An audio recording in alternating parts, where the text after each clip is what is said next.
Well, going along with the theme of early leaks right now, we got the whole Team 2 leaked for FUT Fantasy already. We already have the name leaked for the new season, and it does suggest something that might be fun for us. So we'll talk about that and why I think we're seeing leaks so early already. Does it hint towards something maybe? We got a glitch that's going around right now that is allowing people to play more games on the Mycon objective. We'll talk about that. I'm sure it's going to be fixed very soon, if not already by the time you're watching this. We'll talk about that and some other stuff, of course, too, today. Now, if you guys would like to buy coins, you can go to mmoxp.com.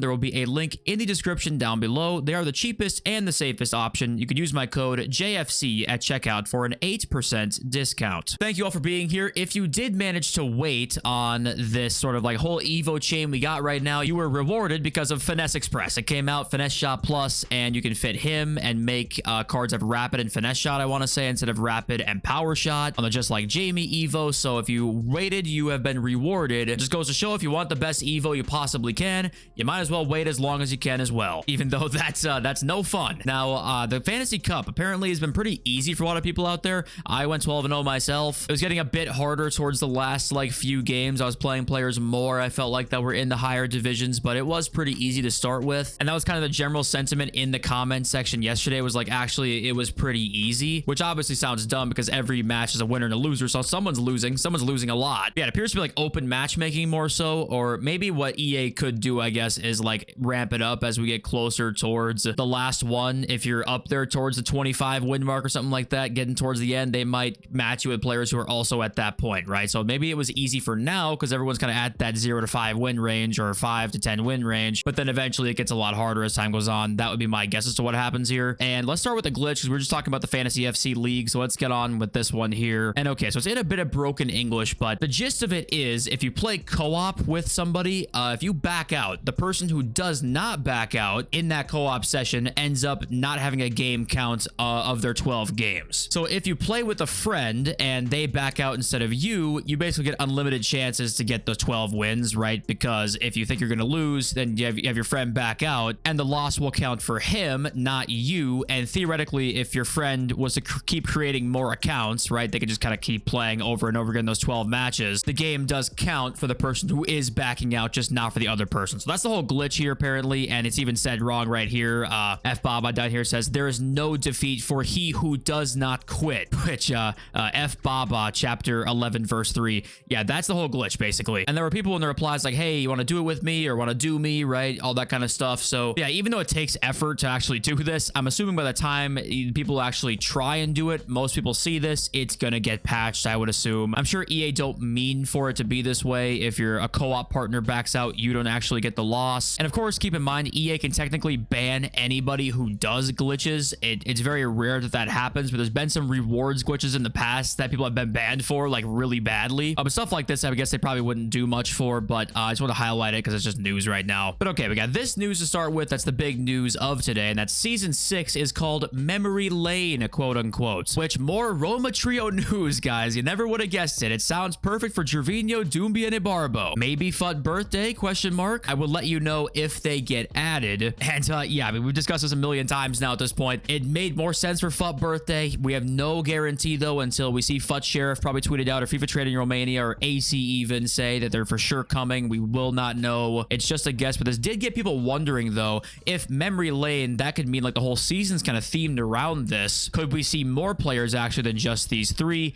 I would personally doubt it, because if there were more new players being added, my guess would be they would have been added at the time these three were added into the code as well. So my guess is it's going to be more players that are in FIFA that are just kind of throwback players, right? And it makes sense because this next season will be out during FUT birthday, right? So that kind of just makes sense with the whole theme of the promo. And Donk said he expected them to be in futties, but FUT birthday also makes sense. He says down here too that he also has more information on it. This guy here says still 2 weeks left for the current season and you already know this information. Donk says of course, and there is more with the winky face there. So yeah, apparently he knows more as well and won't tell us, because you wonder why that is. We're hiding it from the public for some reason, apparently. I'm not sure, but yeah, I think more so than these three, the news just that it's going to be called Memory Lane is cool to me. I think that let's embrace the nostalgia, okay? We all wish the game was better. We all wish the game was back to where it was many years ago. Let's just say fuck it and embrace the nostalgia at this point. Bring on Vidal, bring on the trio, bring on whoever. But then you start to wonder, like, okay, why do we have these leaks already? We're 16 days out. Usually season leaks are like a couple days before at most. So what's changed changed? Why is this happening? Well, I think this goes along with, like I said, about the Team 2 stuff, is that I think EA right now, my guess, just a pure guess, would be they are worried that this week and then road to the final week combined, these last 16 days,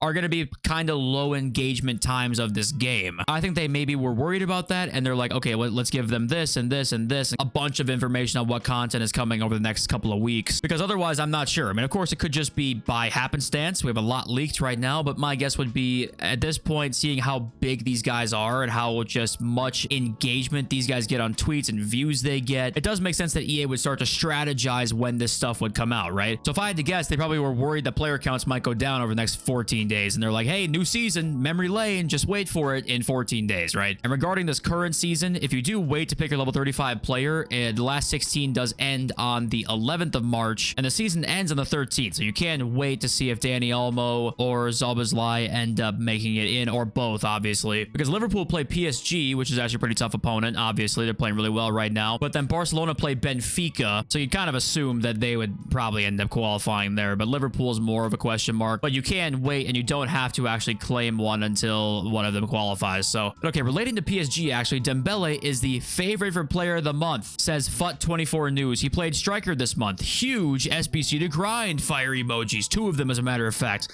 Actually, though, let's take a look at the goal tallies, and hey, you'll never guess, it's actually way closer than that. Dembele 6 goals so far, Cherki 3 goals, 3 assists. We got Micah Bireth, I want to say, I could be pronouncing that totally wrong, 6 goals, Tolisso 4 goals and assists. There's a lot of players in here that could end up winning this, especially because Dembele won it last month, and voter fatigue will for sure kick in, I'm sure. So just be wary of the tweets you see on your timeline. It just, you never know it's actually true or not. Then we got this tweet here, because there's a lot of gameplay complaining tweets and stuff like that I'm seeing in Reddit posts and all over social media, right? And I think mostly rightfully so. I think there's a lot of flaws with the gameplay right now, but cynical FUT, there should be an option to opt out of a game when you see the formation of the opponent. I would seriously quit every game against the 4-2-1-3. I just can't stand it anymore. I have a limited amount of time to play, and every one of those games destroy the fun that I have. So I guess a couple things. One, the 4-2-1-3 is actually, I think the formation itself is the best one in the game, but most of the time, it's not actually that formation that is like causing people to not enjoy the game that they're playing. Most of the time, it's the high line. Almost any formation that you're playing against that has that crazy 95 depth will feel kind of the same, honestly. So that to me, I think is probably where the problem comes in more so than like the 4-2-1-3 being mad OP.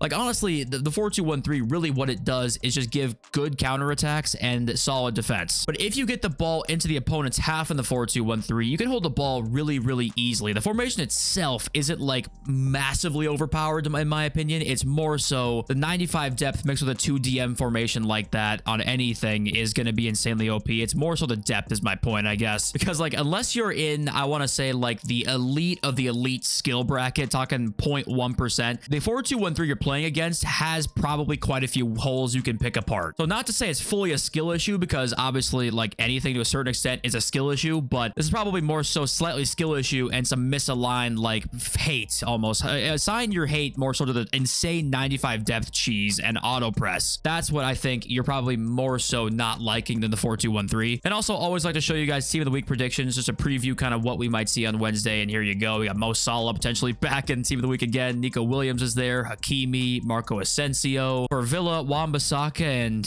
is that Vanja? Oh no. And also there's a ton of news about the Brazilian league license. A lot of the big Brazil accounts that like tweet about EA are constantly talking about it, and it's getting real close to being a thing. Like there's so much smoke to the fire right now, and it obviously would be pretty damn cool, right? Seeing the Corinthians badge on an Ultimate Team card, Memphis Depay back again, you know, it'd be very cool. So hopefully it can happen. And also, what do you guys think about the whole trending players right now? There's so many extinct cards that are 86 or less that you can't really go and buy. You might want to use in the cup, but you just straight up can't go and buy them, right? Ekatike, for example, there's probably, I want to say 40 or 50 cards right now that are less than 86 rated, maybe even 87, some too, that are straight up extinct and you can't buy them. You know, is that a bad thing? Is that annoying for players? Is that kind of unfair? Is that rewarding players for holding on to cards for a long period of time? I'm not even exactly sure myself, but it is pretty crazy seeing if you happen to have some of these cards in your club, they went to, I mean, just skyrocketing prices, obviously, And of course, you can just use them in the cup too. But, you know, what do you guys think about the whole, pretty much every card you want to use in these cups is extinct, right? At least he's not a good example. He's 89 rated, but, you know, 86 Ferran Torres extinct, 85 Marmouche extinct, partly because of Evos, partly because of the fact that the cup exists. So, I don't know. What do you guys think about that? Is that fine? Is that not really a problem at all? Or is that annoying and kind of unfair for players who don't hoard cards? Or what do you guys think about that? Now, also what I want to say is that Team of the Weeks are going way down here. For example, the 88s, cheapest ones are literally Team of the Weeks. And Team of the Weeks being, well, 88s being 15, 16,000 coins. It's a must buy. But Informers right now are like 13K, I want to say, which are the lowest they've been in quite some time. And it's a matter of time until they're back up again. And the floor is lazy selling at 12. Like, you might as well stock up right now as much as you can. If nothing's needed tomorrow, the next day, they probably will continue to drop slightly. But I'm fine buying them at 13,000 like they are right now. And 84s as well, almost down to their min price right now. It's must buy territory. On 84s and Team of the Weeks especially, just hold on to them. You will make a fuck ton of coins. It just might take a while, or it might take literally 3 days. But okay, let's read your comments now. We got 50 Cal Swag, who says, I feel like Evos have fake stats. I don't care if a silver has 90 stats. It does not play the same in game. Not the same animations either. It's just a way to shut people up, and it's working. I think it's definitely a case-by-case basis. I think it's just very important to pick a card that you know will have good base play styles, was maybe a high-rated card in previous FIFAs, you've used in previous FIFAs and you know is good. I think it's just combinations of like body type and play styles plus animations as well that it's hard to like quantify to exact words, other than just like play with them, see if you like them. Because I will admit, there are some cards that I'll Evo up that I'm like, they don't feel like they're upgraded. The card's not very good. But there's some Evos that I've had that are like silver cards. Like I had one card last year, I had a Kryzan Evo that was a base silver. That was my best striker I used all year. So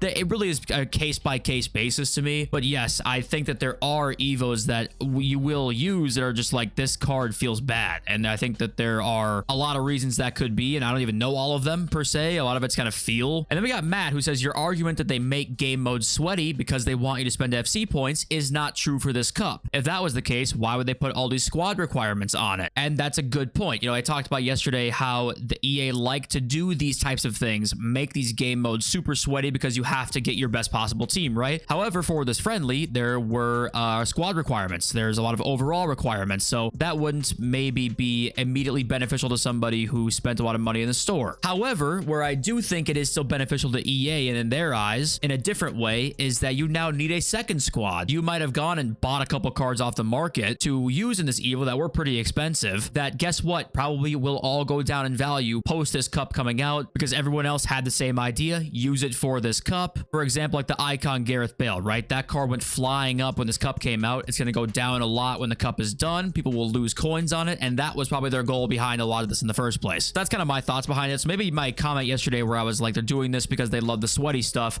maybe wasn't fully true. Maybe it was just more so they're adding the cup in to have some people maybe lose some coins on buying cards that went up because of the cup, or maybe they just thought it was a fun thing to add. You know, maybe it wasn't that deep at all. And Icarus says, I'll go 0-0 in this cup and I will be a happy man. And listen, just play the game how you want to, okay? If you think the game is not worth going the sweaty cup for, then just don't even bother with it, okay? Don't get the FOMO. I would recommend myself to try your best to not rage at the game because there's so much you can't control and it's not worth your time and energy raging at it. But just don't let the FOMO dictate how you play. That's the most important thing here is if you go 0-0 in the cup and be a happy man, and that's great. You know what? I'm happy for it because who gives a fuck at the end of the day? Let's be honest here, those rewards, how much are they going to help you out really in the long run? Probably not much, and that's the unfortunate truth behind a lot of it. So, okay, thank you for being here. Appreciate you all so much, and I love you so much. Peace.